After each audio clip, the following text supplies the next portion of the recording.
This is my, I think, fourth or fifth Zoom call today. I'm not going to bore sure you. about joining you for your community thing yet, because I feel like No, I'm just I going thought from that. one Zoom call to another, and I'm not used to this at all. No, this is awesome. Absolutely. We'd love to have you guys over. And the evening is ending with 88th birthday Zoom call, like a Zoom party. Wow. Actually, my wife is doing that with Deloitte. She's in the other room. They're having a huge this thing. They got all these cupcakes. Aww. Okay, their whole team, they have about 45 people in that Zoom, whatever meeting, whatever they're using. And they have distributed customized cupcakes, customer specific with their logo cupcakes. Are they virtual or are they real? What's that? What's that? Sorry? Are the cupcakes virtual or they are real cupcakes? No, real cupcakes. We got like a parcel. Oh, nice. We got like 4 cupcakes. Wow. She's eating she's eating the bottoms of it and I get the tops. Oh, lucky you. Hey guys, Yeah, I get the, hey, I am from Calcutta. So it is 2 o'clock, so we should start. hey, hello everyone. Fantastic. Hello everyone. Thank you for joining to our Thai SoCal webinar. It's a great Wednesday, nice weather. Go ahead. Here's our president. Please go ahead, Anshuman. Thank you. Great. So I'm just trying to figure it out. How do I go to my second slide in here? Okay, so we'll start with this. So you guys, thank you everyone for joining our webinar. Thai Global was formed 28 years ago in the Silicon Valley in the year 1992. And we are in 14 countries, 61 chapters, having 15,000 members and 3,000 plus charter members. And I'm delighted to have 2 of our ex-president as panelists here. Sumita Batra, she was the Thai SoCal president and our first women president in the year 2009 and 2010.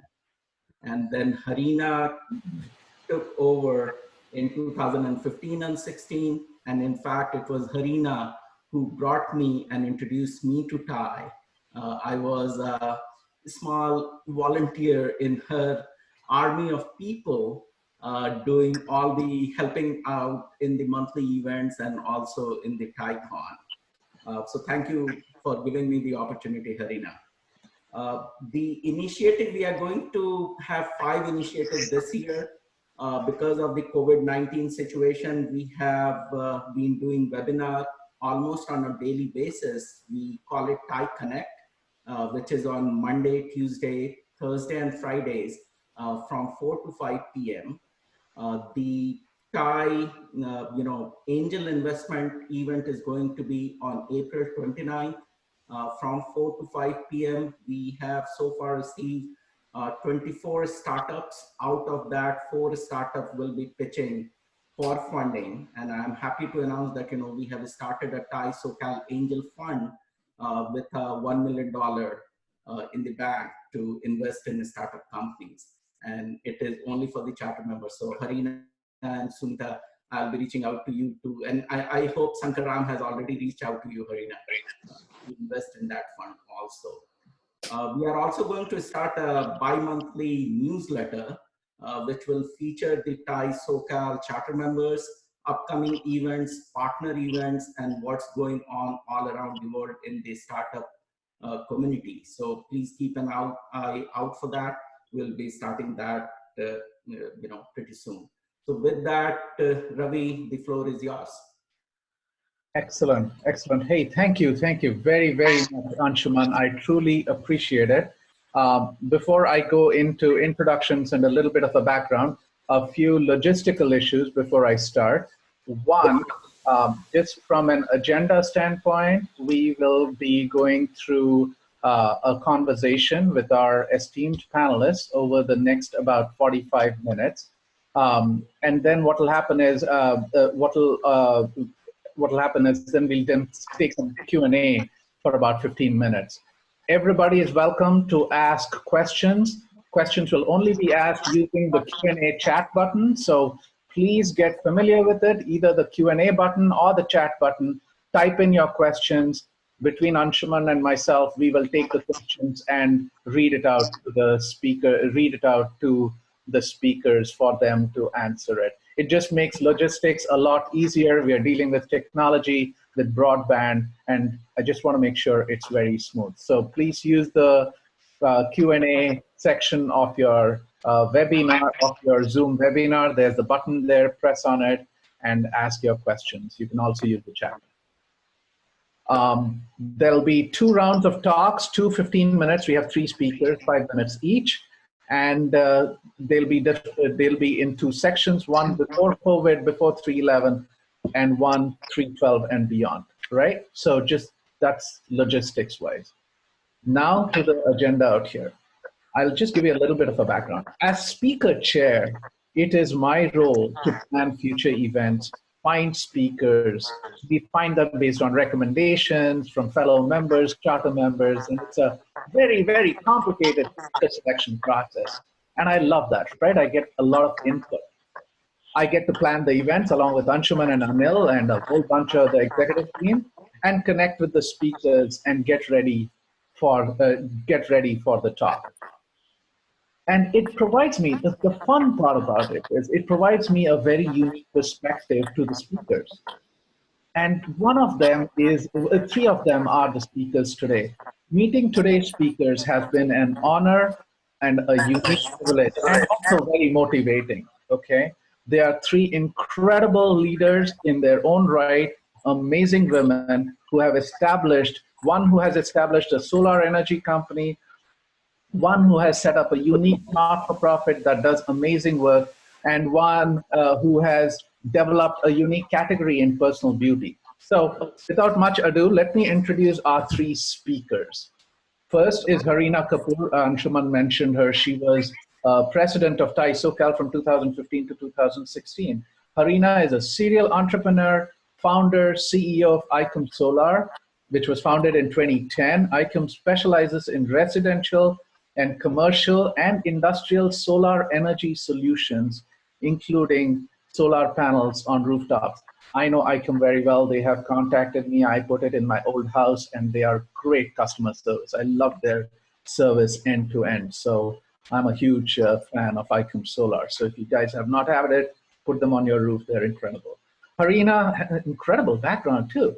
Computer engineering degree from the University of Bombay, master's in computer science from Boston University, and a master's in physics from UCI. So incredible background. Thank you so much for joining, Harina. I really appreciate you supporting us. Our next speaker will be Payal Chand. Payal is here. So another tip out here, guys, logistics-wise, everybody other than speakers, and just for a little bit me, and then I'll go on mute too. Everybody else will go on mute. Please, that way we are not interrupting. It's just technology. I'm not, I'd appreciate that. Our second speaker, Payal Shani, founder and president of Sahas for Cause. Sahas for Cause is a community-based not-for-profit organization that is dedicated to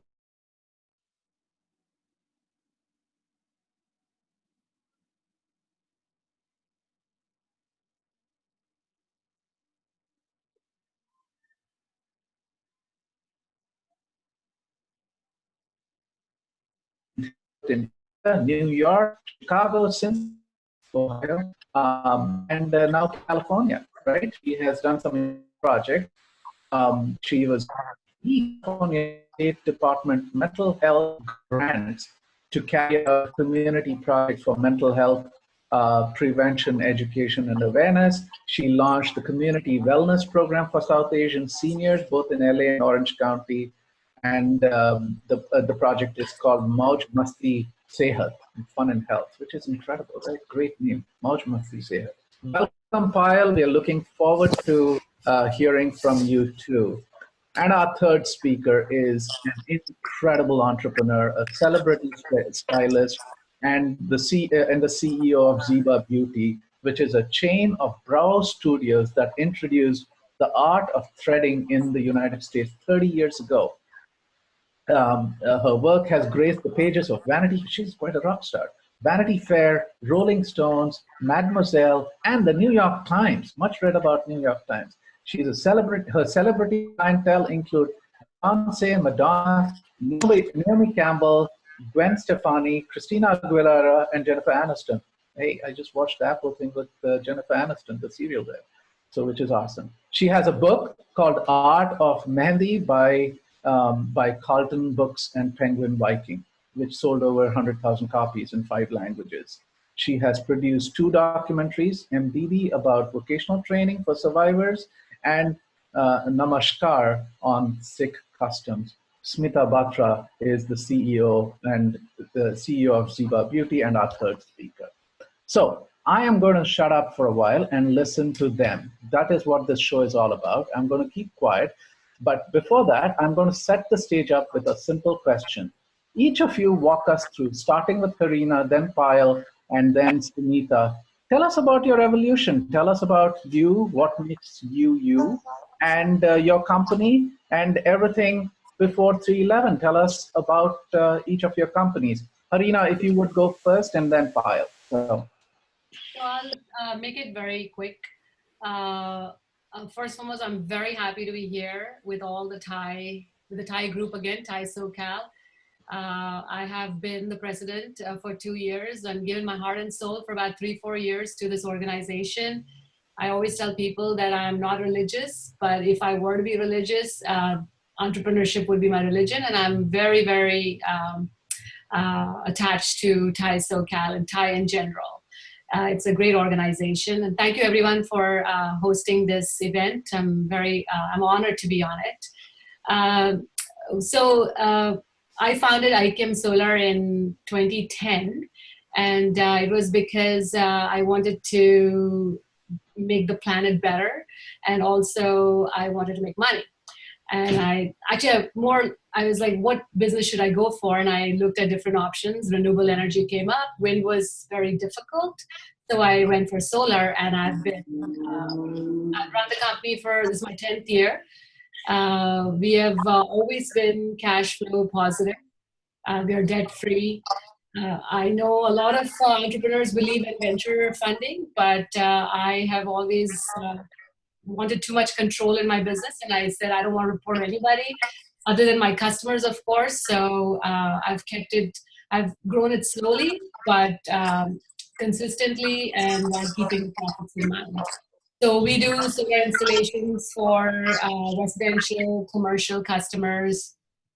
We also do ground mount systems. We do rooftop, not just rooftop. And I think we've done a few churches, nonprofits too. So it's been a great ride, and I think it's still a great ride for me. Fortunately, we are considered an essential business because we are in housing construction. So we are still installing and getting new sales slowly, but we're still active. That's fantastic. That's perfect. Excellent. Payal, why don't you tell us a little bit about yourself, the evolution of Stars for Cause, and a little bit more about yourself. Hi all, thank you so much for this opportunity to begin with. And Sahas for Cause, as you already introduced, is a not-for-profit organization that we formed in 2019. And all the founders of this organization are females. Our mission is that we are determined to educate, enable, and empower South Asian immigrants to improve their quality of life. So this mission is very close to us because we all are immigrants. And today, we are the immigrant professionals. So this word immigrant professional is what made me, or my journey of being an immigrant professional gave me the confidence and entrepreneurial rush to take this leap in forming a new not-for-profit organization called Sahas for Cause.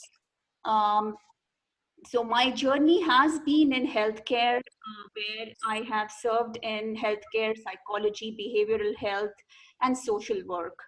I have served in 2 big immigrant cities of New York and Chicago, going to Ohio. And this journey, when I came to California, I felt very ready to direct, to build, teach. And so that's where I started my journey as a director of programs for one of the other not-for-profits here. At the end of my year tenure there, I felt kind of restricted there because I wanted to do more than what my role was there. And so decided to take this big leap of forming a new not-for-profit organization. And what makes us unique is that we are very community focused. We are in the community. We don't want to just be sitting in our offices and doing work, but we do our work in the community with the community. And our volunteers are all from the community who are highly educated. So we are using the strength of our community. And these females, most of these females are empty nesters, have given up their career for some or the other reason, either for raising the kids, taking care of their parents, but right now, they are ready to come back. And so Sahas for Cause is that platform for all of these smart females to come back and get together and do these different projects that we do. So in Sahas, we have 4 main chapters which we operate.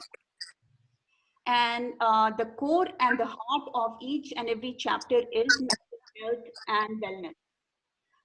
So the very first chapter is community health, because that's where we started. We got some funding from Department of Mental Health in 2019, where we launched our wellness project, and we worked with our recent immigrants who are usually known to be employed in beauty parlors and stores.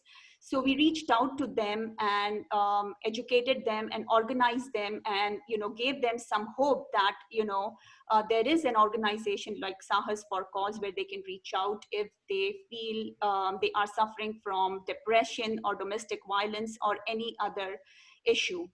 The other project we took upon at that time was of educating Department of Children and Family Services, because in my practice of last 20 years, I've found that there is that gap. They don't understand who we are, who South Asians are, because we are unique in terms of our immigration, in terms of different visas that we come on, in terms of how our marriages are, how our family structure is. So I felt that it was our duty to get out and bridge that gap.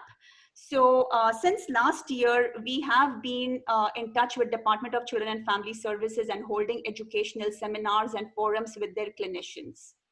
And then we also in our community work with school systems, where we hold some seminars for teachers and school counselors and therapists to make them understand the concept of hybrid parenting, because all the immigrant population that comes in, and California is that state that hosts a lot of immigrants. Parenting is not same as a general mainstream American who is been here for generations. So that is a third project that we have as our community work.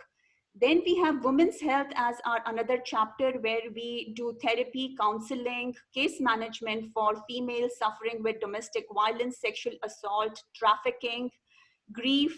So we have clients who have eloped from India and are here to be on the refugee status and so we help them, empower them, take care of them so that they can find their new identity here. So, as we all know that immigration is a process, and it just does not start or finish when we get our visa and we come here. That is in fact just the beginning. So that is our philosophy, and that is what our drives our mission. The next chapter that we have is of senior wellness. And as you mentioned initially, our very popular project is Mauj Masti Sehat, that operates in Orange County in Irvine and here in LA County. So we take care of our parents who are here. Most of them are here not by choice, but they are here because their kids decided to stay back. And this subgroup is high risk for loneliness, depression, and anxiety. So this project is a preventive mental health project, and we do it in a culturally sensitive and a linguistically specific format. And so we have 2 forums that run in a month for seniors. And then our very last, but the 4th chapter is youth empowerment chapter. So as immigration does not, the acculturation does not stop at the first generation, but our second generation also suffers from or deals with immigration. So we work with our youth, and we have some creative projects like the information technology classes, which is planned by our youth and executed by our youth. So they teach our seniors about different technologies. And then we have a research arm to a lot of all of our projects. And in our youth chapter, we have 2 research projects that we are working on. So the high schoolers are working on a paper where they are trying to understand the stress levels in high school. And the second research project that we are working on is to understand the process of acculturation of a South Asian immigrant in United States. In fact, we will be presenting our acculturation paper in Orange County Women's Summit in end of May. I think I might have overdone my 5 minutes. I know Fantastic. That's such a fascinating story. Sahas Pakal seems to be such a fascinating organization. Thank you so much for that. Sumita is our next speaker. Tell us about Ziba before 311 and everything about the evolution of the companies, Sumita, please. Well, I mean, I'm in a bit of a strange position because I can tell you before March 11th, I can actually tell you day by day, the week leading to March 13th, which is when we shut down. We were planning the grand opening of our 14th location at Century City Mall, which was a coup for us. It took us 5 years to negotiate and get into Westfield Century City Mall. And so on Monday, Tuesday, we're planning the grand opening. On Wednesday, we're talking about maybe we should shut Century City down and open after all of this happens. And on Thursday, we're laying off the entire team and shutting down Century City Mall. And on Friday, the 13th, we are pretty much shutting down the whole company.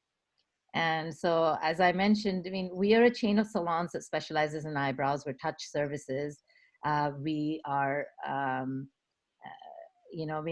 we're unlike Harina's company. We are not debt-free, nor are we cash flow heavy. We are on a cash pay, like money comes in, money goes out, that type of business. It's a retail environment, service environment. And we are not in operation at this time. We have been around for 33 years. We are an immigrant-owned family business, and all our eggs were in that one basket. So we're finding ourselves, like a lot of Americans, in a situation where all of a sudden it went from a healthy, beautiful, fantastic brand to zero. So for me, week 1 was sort of crisis management, finding the money to pay all our employees. We had 140 employees. Week 2 was me sitting at the dining table at any odd hour, bawling my eyes out because I was in shock that this 33-year-old brand had found itself with its doors cut and it closed, and I absolutely had no idea when we would come back and if we would recover from this. And then week 3 onwards, I have been, so I can talk to you and bore you guys to death about how we got to where we are. But, we're a very hardworking family that started in the storage of 400 square feet of standard suites on Pioneer Boulevard, where a lot of you have eaten samosas. And we've grown that brand to have created a category in the beauty industry. We're very proud of what we've done, but at this point, we are completely at the mercy of a pandemic that is going to dictate where we go next.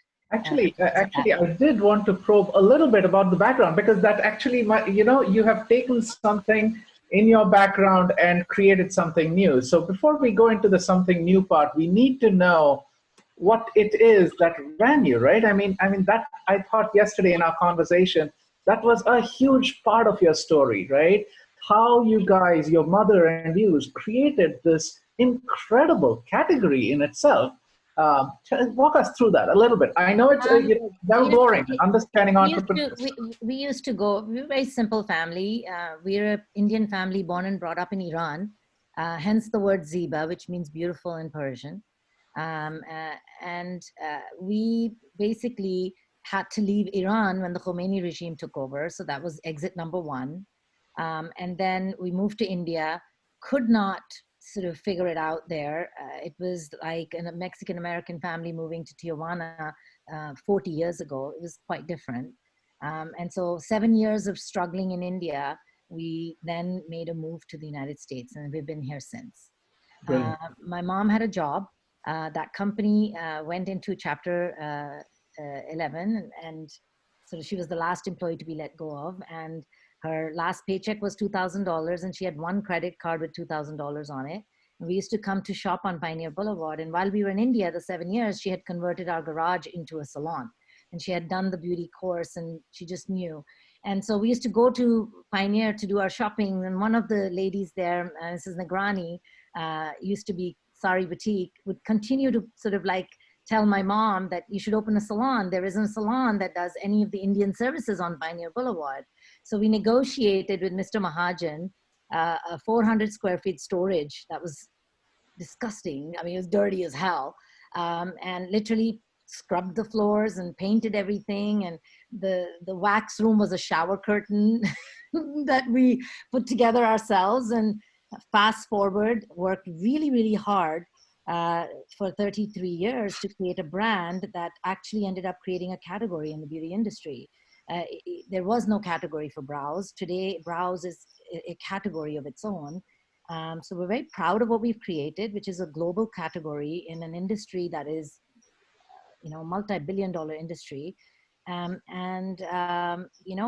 we're sort of proud of what we've created. And it's hard for me to go there because I want to it feels like it was there and now where. So that's kind of why I skipped all of that. And I know it's a wonderful story. If there's an example of an American dream, we have experienced it as a family. We really started with nothing, $2,000 and $2,000 credit card. And then today it was 14 stores, 45,000 customers a month, very branded category. We're considered best in class in our category, and 140 employees, most of them most of them head of household, but most of them women.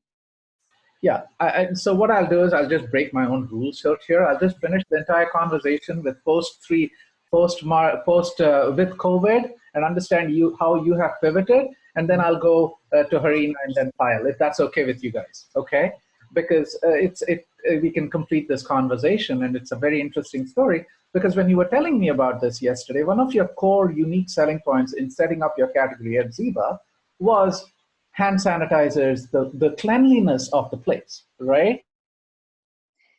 We have taken disinfecting, sanitization, and this category, because it's a street art form. There is no, this is not taught in beauty school. This is, which is what we learn when we go to beauty school in this country or any country. We really learn sanitization. And so what we've done is we've taken like medical level service protocols and added them to this industry. And we do get copied because we lead in this thing. And so to us, it was like everybody follows, so we're going to lead. And so every service, we sanitize everybody. Even pre-COVID, we did that. I completely froze. I didn't realize whether it was me or them or everybody else. It was you. Sorry about that. I apologize. Problems with Zoom bombing everybody, I guess.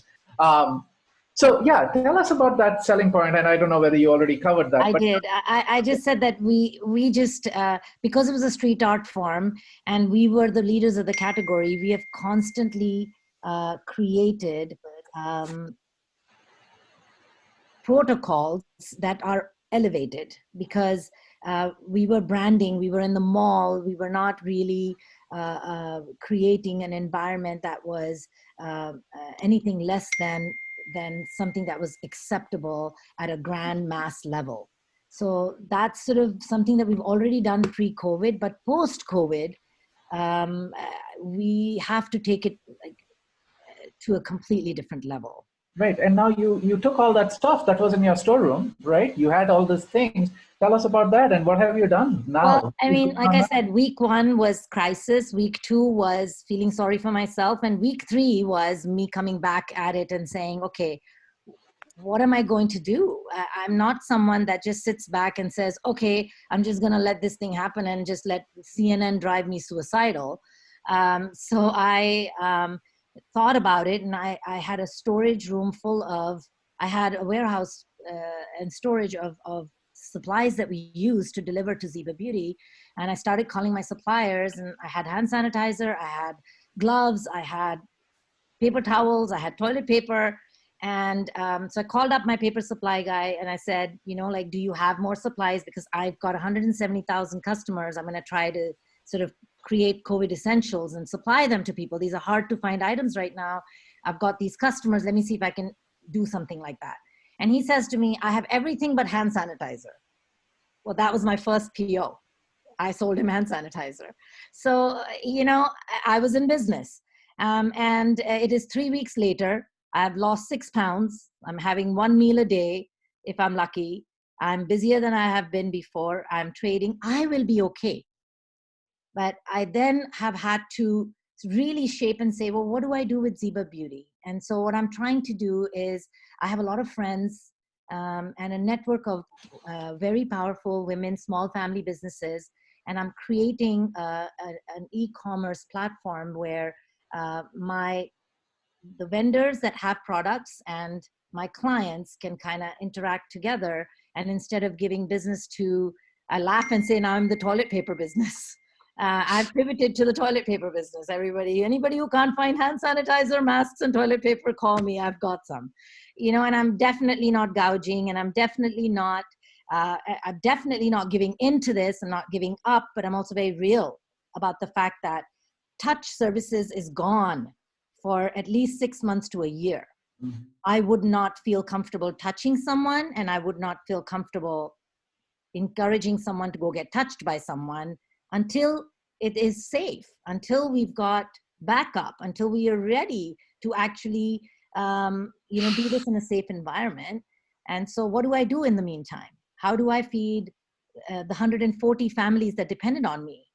And so hence the toilet paper business. I actually brought up all the supplies to my garage, and I got my husband to load up the Tesla and go start delivering this stuff to everybody I knew until the Shopify was ready on our site, which is this week. And we've launched, and it's working. It's very small right now. We haven't even communicated with our customers. We're learning how to do that. Do we text them? Do we email them? Do we call them? What do we do? I'm learning daily. I'm learning at a pace that is hard to keep up for a lot of people, but that's why I'm busier than I have been ever. And that's fantastic. And you're developing a whole new, a whole new product line, right? I mean, yes, you're doing that. I was telling Harina, they were asking me, like, we need to get our brows done. I'm like, I'm working on a brow at home kit. Don't go get your brow. I mean, it's hard for me to say this, okay? Because this is a category I created, and hundreds of thousands of people have jobs and earn from this. So it's not a joke for me, but it's not safe. It's not safe to do this at the moment. It's touch services. We get in your face. We remove hair from your eyes that water, and your upper lip, and it's close to your mouth and your nose. So we have to figure things out. It is a solvable problem. It's just that it's going to take a little bit of time. And in the meantime, I'm willing to sell. All of you better buy your toilet paper from zibabeauty.com and your sanitizer from zibabeauty.com, because I'm on a mission to #save Ziba Beauty. That's my mission. And it's not about me feeding myself and paying for my Tesla, by the way, because I can handle that. I've got savings, I've got a runway, I can handle that. It's about me saving a 33-year-old brand and trying to find something that's inspiring and showing people that, there is opportunity if you're willing to get up and do the work. There is opportunity. There is work to be done. But you're going to have to get uncomfortable. You're going to have to be okay and be humble and be all right with loading up stuff in your car, no matter how fancy it is, and driving it to whoever needs it. And so that's kind of what I'm willing to do, and I'm doing it. Brilliant. And yours was a product story. When I was talking to Harina, hers was an organization story. Harina, I'm going to ask you this, right? Tell us what happened with this COVID, how you have changed. And you were talking to me about how important it is to make sure your employees are taken care of. You're sacrificing stuff for them, but building the organization around them, right? Walk us through, Harina, if you may, what's happened with COVID, how are you dealing with it, what are your countermeasures, and how you're taking care of the organization. Harina, you're muted. Okay, you can hear me now? There you go, perfect. All right, so the most important thing businesses have ups and downs, always. It's COVID-19, it could be 2008 economy downturn, it could be anything. And I think the most important thing for business to do is have cash reserves. Cash is king, like they say. Fortunately, I have been running my business very conservatively, and we are always, like I said, cash flow positive. I've had reserves in the business where even if we didn't have any projects in the pipeline, we can still stay in business and keep the employees hired till end of this year very easily, so that part is good. So it gives me a comfortable cushion to sit on. Given that, luckily we had a very good year last year, so I have a very strong pipeline. So we are busy till July with our installations. When Governor Newsom announced that, those essential, non-essential, we were confused what category do we fall under. So I announced a 2-week furlough for my installers only. Everybody in the office kind of went, they're working from home. At one time, we have one person in the office to accept deliveries and such, but otherwise we're pretty much, everyone's from home. The installers, the expenses have increased because we spend time sterilizing the trucks, spending extra time at job sites, social distancing, wearing facial masks. The costs have gone up for that, for labor. Also, like normally we'd send 4 guys in a truck to do an installation. Now we have to send 4 trucks, or I have to pay the installers to go directly to the job site. So that's extra cost. Right. So, in our business, it's like I said, we are still essential. So we are still good. We are maintaining some of so we are following all the protocols like Sumita mentioned, and we are surviving. Now, given that, the new sales is really low. Where we used to sign 7 contracts in a week, now we're down to like 1 a week, which I think will impact us in maybe August or, the end of summer. But the good thing is that many people are home now, so their energy bills have increased. And long as people will buy Teslas and charge their electric vehicles, I think we will stay in business and active. So we're actually helping the community by reducing their energy bills, and most system paybacks are just 5-6 years. So, 35, 40 years, they're going to get free energy.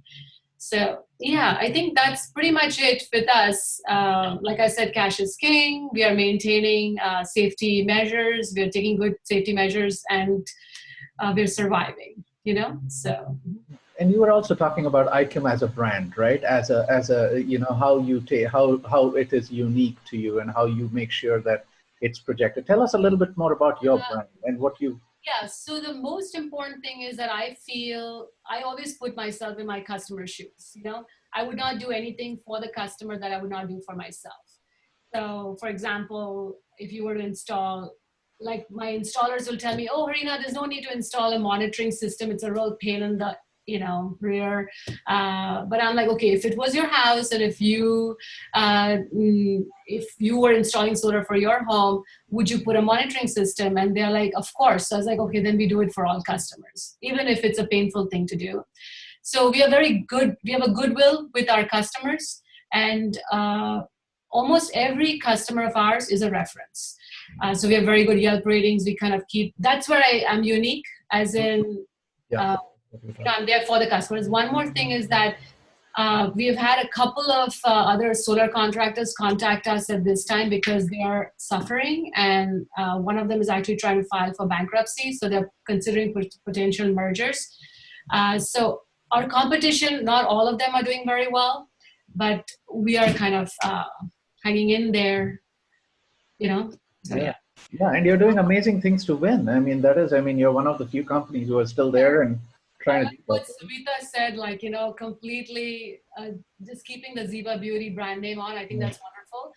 One thing that we are doing is, because our sales are low, we are using this time to focus on new marketing, new areas. So we have a direct mail campaign going on for general contractors, because new homes are still being constructed, and new homes have this requirement that every house has to have solar that's built after 2020. So we have a direct mail going on for general contractors and architects right now, and we're focused on that, hoping that'll bring new sales too. Nice, brilliant. And those are the keys to making sure you're looking ahead, right? And making sure, instead of putting your head in the sand, you're actually looking forward and looking into I think once you've been in the business for so long, this is my second business, you just know that in order to stay in business, you have to stick to it. You know, you cannot just give up and go away. And I think as women, we have that energy, you know, where we don't give up. You know, we deal with our spouses, with our kids, we raise them. So we've gone through like a lot, and we know how to stay in this because we're in this for the long run. Yeah. Awesome. Fantastic story. We'll come to more questions and answers, and we'll come back to you in just a little bit. Payal, now tell me what has happened with Sahas with COVID. How has it affected you guys, and what are you guys doing to deal with it? So when COVID approached us early in March, we had already planned our projects, our Mauj Masti Sehat, our counseling therapy sessions, everything was planned for the month of March. And then we had to, cancel, reach out to all our clients. So we have like 150 seniors that we organize every month. It was some task. All our volunteers were on phones and emails, and making them understand that why are we doing it, because it was so new that not everybody was on the same platform at that time. And then we had to take a gap of 2 weeks where even the volunteer team had to re-gear themselves, adjust to this new normal. So we had to move everything. All our work before COVID was face to face, where we were meeting in big forums of 50 and 60, and even the clients, one-on-one clients, in our work, personal touch, eye-to-eye contact, these things are so important. So we had to reinvent, we had to go online. Telehealth is the new normal for us. So even for the wellness forums that we do with our seniors and our youth, we do it on Zoom. Now we have like 40 to 50 seniors who join us. So I used to do it 2 times in a month, and now I do my wellness sessions every week. So definitely the work has intensified for us that way. And then even the sessions for my individual clients, the therapy clients, are more intensive. They reach out to me in middle of the week, and they want the sessions, before their next session. So I think we are in more pressure that way. The other thing that has changed for us, the grant period for not-for-profits, January to March is a very critical period where a lot of federal and state grants are released. So, we were busy January, February. We submitted a lot of grants. I was sitting and I was writing nonstop.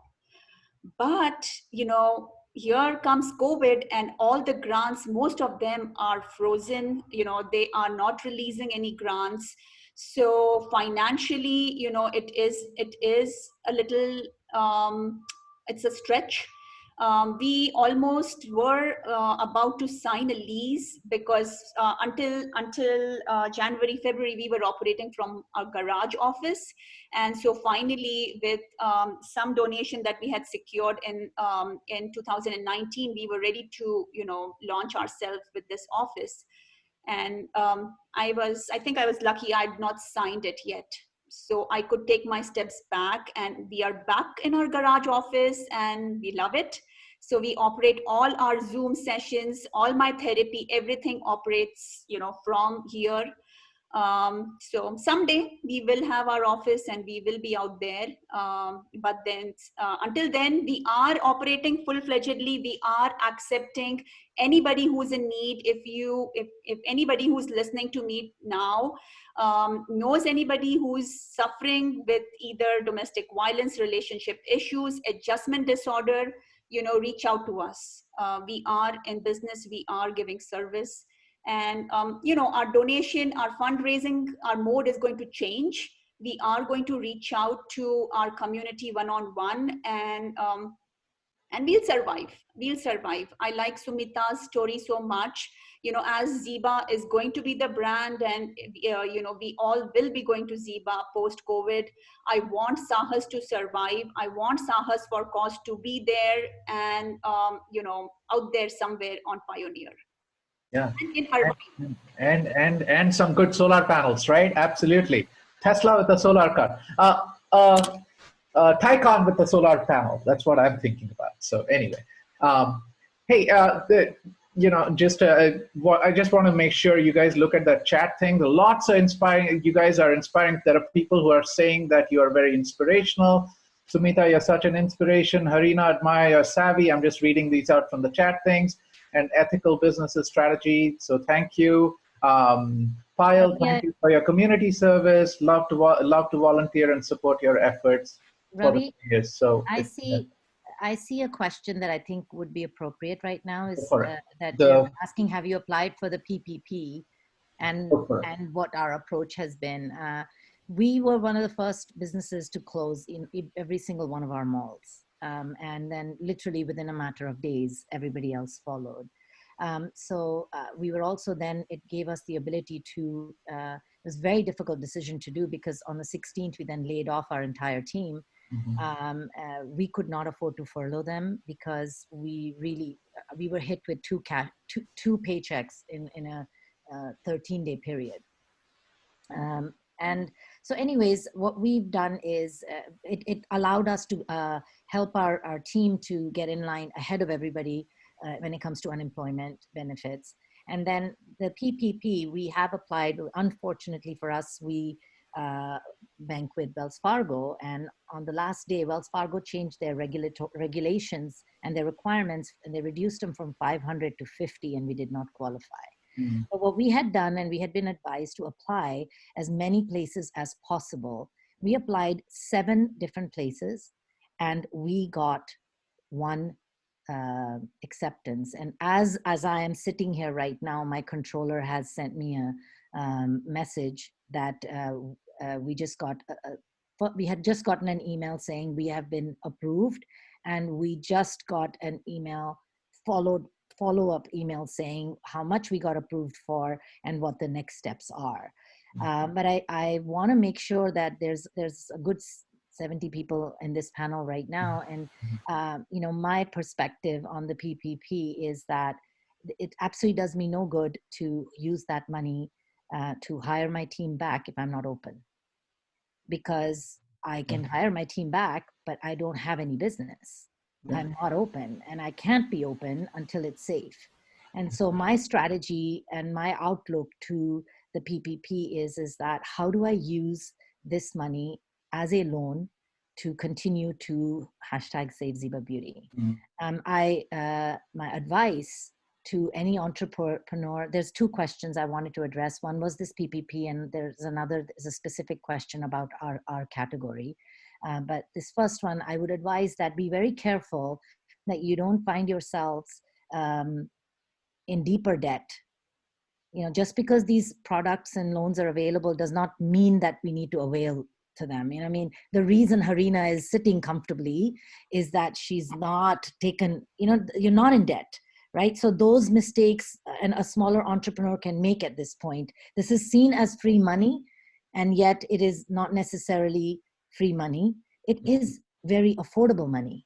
It is, if it's seen as a half a point interest loan, then you can use that to see how can I use this to leverage my business and pivot my business and help my business survive. So that's what we're doing. Second, a specific question about how do you see threading going forward with masks? At Zeba, we are going to continue forward when we open. My prediction is that we will come back when schools come back. When it's safe for children to go to school, it's probably safe for touch services to come back. And we are going to go to appointments only, which is going to impact our business heavily. We're a walk-in service. We're in major fast-paced malls. Malls are going to be hurt. And no matter what, there are going to be some people that won't come back. We are going to be using masks. We are going to be doubling down on hand sanitizers and screens, and we'll be avoiding taking any cash. Anything that we don't need to touch other than you, we will not touch. And we will be like doubling down on the sanitizer. So the service will come back. But I think that the people that will survive are the ones that will take this thing to heart and actually adjust their business accordingly, and not just say, oh, it's business as usual, everything's going to be the same. Well, guess what? I mean, everything's not going to be the same. And we are going to need to look at this as an opportunity to get rid of things that didn't work, that were not efficient, that were not right. Get out of leases that you didn't want to be in. Do not pay rent and negotiate that. And use your PPP money wisely. So that's sort of my Brilliant. 10 minutes. What about you, Harina? Have you used PPP? What's your approach towards PPP? And what I don't really need the cash per se, but since people are applying for the 10K grant and the EIDL and PPP, I applied for them all too. We are with Chase, and Chase just sent me an email saying that we're going to the next step where we will probably get funded. I don't know how much. The whole idea is PPP, especially for essential businesses. Non-essential, it makes a lot of sense because you can keep your employees employed, as in like give them the money so that when the businesses do come back and start functioning, they will still be there for you, I think. So I don't have the funds yet. I don't know honestly how I'm gonna deploy them, but definitely I would not take a PPP, the revenues that are coming from there and use it for something else. I would keep it for the employee. And I believe it's going to be forgiven. I don't know how. I think that would be a good question for the church to answer that. So yeah, that's for funding. Hey, before I come to Pyle about PPP, Harina, there was a question specifically for you, so I'll just read that out so that we can just walk through that before I go to the next one. How much, I think you were talking about cash reserves and stuff like that. How much cash reserves would you recommend keeping for downturns, and what would you include in that reserve? Salaries and fixed costs and stuff like that. This question came from Ajay Sabarwal. Yeah, Ajay. Okay, so I would say you want to see what your expenses are, and depends on your personality. I would keep at least 2 years of money enough for 2 years worth of expenses, which would count for payroll, rent, utilities, and I think that's pretty much it. I would say 2 years would be a good amount. We have about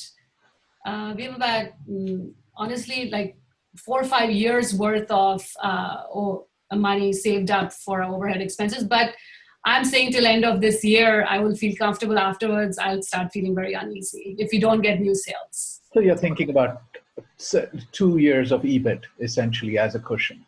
That's a good point. Yeah, you can say that. I don't know what's the industry standard, but I would say 2 to 3 years, would be good.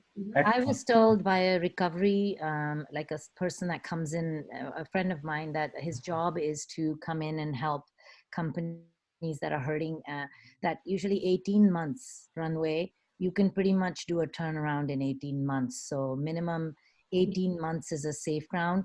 If I had 18 months worth of runway, Arena, or 5 years worth of runway, I don't think I would need to be in this business, to be honest.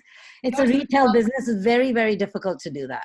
Different ball game altogether. Yeah. I mean, and my, I'll pipe in, I'm not saying not to use the money for employees. I'm just saying in a retail environment for us, some of our employees, or a large portion of our employees, are making more money with unemployment and the benefits that have been added to the unemployment. They're not incentivized to come back. One, it's not safe. Second, they are going to make more money sitting at home than they would for me to come back and work for me. And fourth, if the company isn't open and I don't do something to pivot the company, there isn't anything to come back to. Right, right. Exactly. So it's a very big challenge. I mean, my rent roll is $162,000 a month for stores that are shut down that I can't have access to. I mean, if I try to go get inventory out of one of my stores right now, all the mall stores, they are locked down. I cannot even get inside. Correct. But I'm expected to pay rent. Yes. The situation is very different. Ravi, if you have, we have a lot of attendees over here. I'm sure Right. some of them have, if you want to open it up for somebody who wants to give a quick, give some quick piece of advice to us, that'd be really good. If you want to. So yes and no. So yes, I'd love to do that. It's not, but it is technology, Harina. That's why any advice, type it in, okay? And we will read it out as best as we can. Because believe me, I tried this, Harina, and I don't mean it any wrong. There are people who love what you do. They completely agree with a whole bunch of things, read the chat stuff. But I just want to make sure it's easy to lose a grip on this, on technology. So if you don't mind me being a little targeted here. So listeners, 70 people, type in your stuff on the chat stuff. I'll go ahead with the questions here. Payal, before, as I go to you, there's one question from Naveen Gupta, and chime in on the PPP. In your opinion, and let's do this quickly, in your opinion, and I'll do a whole round here, this is to all panelists.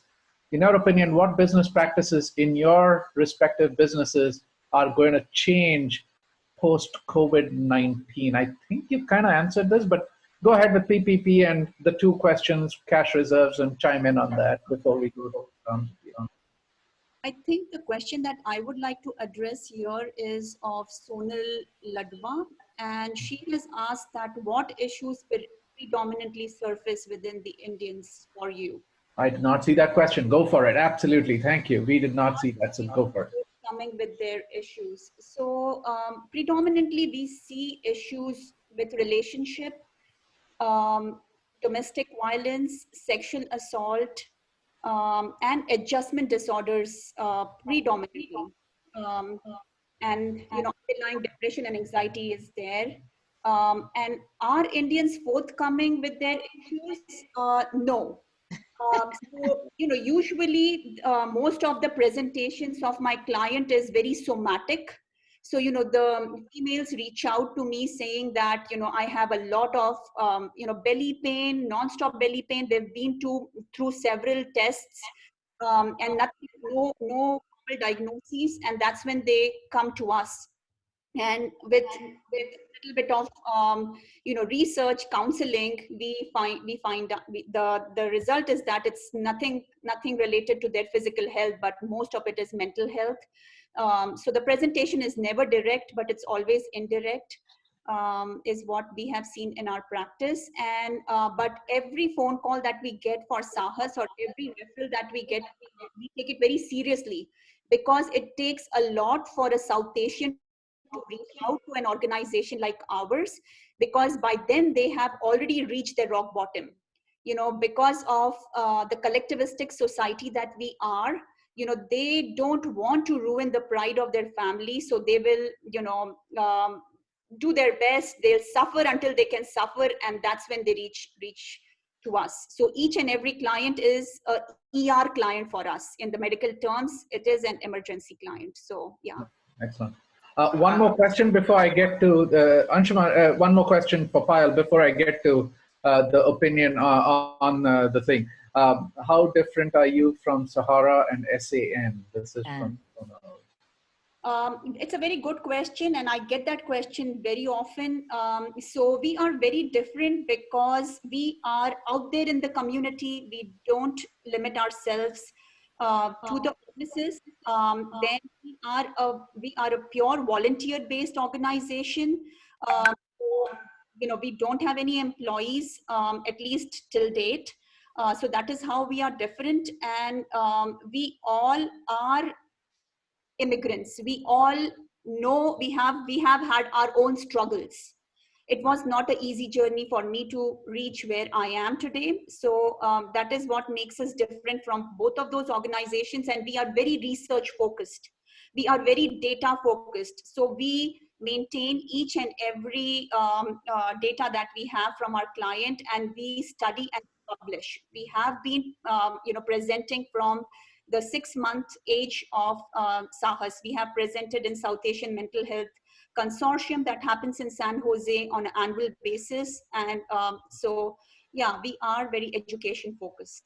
Brilliant, brilliant. Did you have any other questions that you were looking at, Anshuman, while I scroll through this? I've seen one. Do you think that this shutdown is excessive or? Yeah, I saw that. I saw that. Go for it. Let's go around the table on that. Yeah, so the question was from Pramod Kunju. What do you think overall about this shutdown, reasonable or excessive? I think that, it's needed. It's real, it's here. It's excessive for some, and it's not enough for others. And so, we can continue to, I was telling Ravi yesterday that I have friends that call me. Anybody that calls me complaining, I literally do a virtual slap session, because it's like, are you kidding me? Like, I've got my husband in a Tesla dropping off toilet paper. You just don't get to complain to me. We're healthy, we're breathing. I think California was proactive, and so we're not struggling as well. We're also not the same as New York. I think that these dense places are going to, it was not excessive enough for the dense places. Mm-hmm. I think that's sort of where I am, and the results are showing, because it wasn't excessive enough. I agree with Samita. You can just see from the result, like how many people have the COVID number cases. Any place that did not put a strict lockdown in place early enough is suffering more than places that are being careful. You can see India also. The cases are fewer given the density population because there's severe lockdown over there. So yeah, I think this lockdown is not severe at all. If anything, in my opinion, I think it will last another month to 2 months easy, till I'm betting on longer than that, but yeah. I do think that it is important for all of us to consider that there has to be a solution to the bottleneck, which is, if everybody gets sick at the same time, we cannot be taken care of. This doesn't kill everyone. This thing doesn't kill everyone. The kill rate is much lower than the infection rate. So we have to address, how do we get to a point where anybody that gets sick enough that they will die from this thing can be taken care of? Mm-hmm. And I think that for California, we are hopefully ahead of the curve. And I read somewhere that something that really sat with me, that the end result of us being careful is going to be very anticlimactic. It's going to feel like nothing happened, because the goal is for nothing to happen. And so then when people come out of it and say, well, we did all this for nothing. Exactly. We did all this so nobody in our immediate families would die. Yeah. I mean, I have a very close friend whose father died non-COVID related 2 weeks ago, and only 4 people were allowed to the funeral.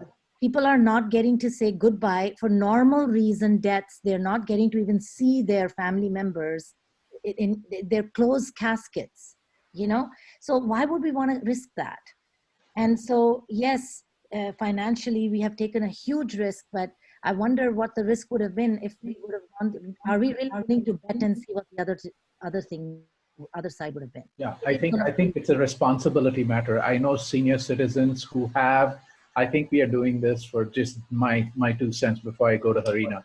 I think my 2 cents. It's absolutely, it's imperative until we know how to test it and we know what to do if who has it and uh, until we know whether it's who it is who has it or is carrying it. I Yeah, think responsible thing to do. Before, Go ahead. Ravi, in our panel, Payal, who is very closely associated in fighting with COVID-19 Yeah, through yeah. a family member. So let's Right. hear her.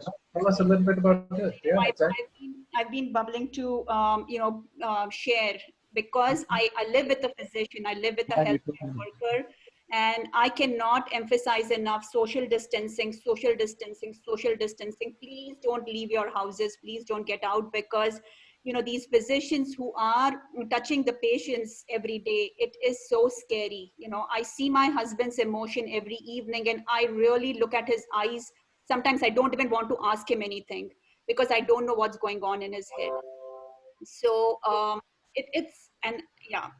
it's hard. Yeah, and kudos, whoever are physicians on this, in our listeners, seriously, big hand, big applause to them because I think they are doing some impossible work. I saw a BBC article on how they have to take care of these people. They can't just have them on their back. They have to keep rolling them and stuff like that. Once you have this, and on ventilators, it seems to be pretty. Applause to all doctors around here, doctors, nurses, who's helping. I think everybody, I just, one of my article got released and one of the hotel directors approached me and she shared her experience where she had to resolve a conflict between one of the guests and her worker. The workers refused to clean the rooms because those rooms were occupied by physicians and nurses. And it's really hard. It's discrimination to that level. So yeah. So just for everybody out here, you guys have incredible companies. Ramesh Krish has this. How can we spread awareness of your companies and services across North America? I was involved in Manavi in New York almost 25 years ago. So I think how can we as a community help you guys spread the word about your incredible organization? For me, it's very simple. Please use hashtag Save Ziba Beauty and go to zibabeauty.com and buy your essential supplies and tell all your friends and family to do that. And if everybody we know tells everybody we know, and we're able to do that, we will end up saving my 33-year-old family business. It's very, very simple. It's a very difficult ask. I'm a giver by nature. I have been, even this morning, I started my day by bawling my eyes out 3 times. It comes in waves for me. It feels like the loss of a family member. And it's just simple as that. Harina, what about you? Icom Solar. Yeah, IKEM Solar, I would say more than anything, Thai, right? Thai is a great organization. Exactly. Yeah. That networking really helps get our company's word, word out. And I would say join Thai SoCal, become a member, and stay engaged with Thai. And automatically, people like us surface all the time. And we are there for you, entrepreneurs, spreading our word around. And then with the goodwill comes the business. Go solar. Yes, amazing. Absolutely. What about you, Payal? Any thoughts on how we can talk, how we can spread the word from your standpoint? This is the very live example of how you can, like you invited me to talk about Sahas for Cause and our mission. Things like these, I want to, if there are any opportunities of talking and presenting, please do approach. If there are any opportunities of showcasing anything, teaching about our community, our culture, our issues, reach out to us. Word of mouth, talk about Sahas, talk about our services, refer clients who are in need to us. Yeah. Excellent. Hey, Anshuman, did you see any other questions before I give up the mic completely to you? And No, I think we have covered everything and so many let me, comments, in the panel. Yeah. we can read out those comments. We'll email all this. They're fantastic comments. There are very, very good comments from over 70 participants. But my job here is done. Thank you so much. I'll hand it over to Anshuman. Payal, Sumita, Harina, you guys are awesome. Please keep doing what you're doing. You guys rock. So thank you so much. Ravi, thank you. You added a lot of positive energy to our team. Thank you very much. Oh, thank you. Lots of encouragement, lots of appreciation. You know, it's one of those stop. You guys rock. Anshuman, yours, all yours. Tell us about the participants and it's all yours. Thank you, everyone. Harina, Payal, Sumita, it was a pleasure to have you today on our webinar.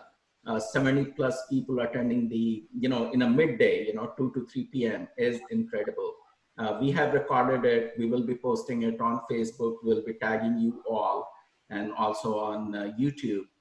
Look out for our, upcoming events. Please be associated, and Ty is there for you. If you need any help, do let me know. We have 5,000 plus, members in our, email blast list. If we can support you in any way, we are there for you and everyone who have attended this event. So thank you so very much. And with that, I would like to close. And thanks, Anil, for supporting. Anshuman, I do have one request for the Thai community.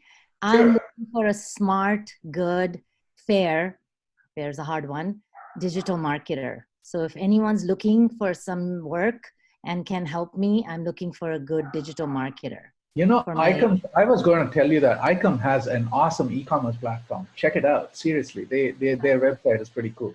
Awesome. Smita, I will connect you with Sanjay Dalal. Oh, I've worked with him. I can call Sanjay. That's not a problem. I didn't even think about calling Sanjay, actually. I use Sanjay also for our marketing. He's been great. There you go. He says, thanks, honored to be, there you go. He says, thanks too. So. And thanks for Sanjay actually recommended all three of you guys. So thank you. Guys, thank you very much. Have a wonderful day. One more Take thing, care. guys, please provide your hashtags so we can post it on social media when we are doing this recording. So all your companies, please, panelists. Thank you. Thank you so much. Thank you. Take care. Bye. Bye. Bye.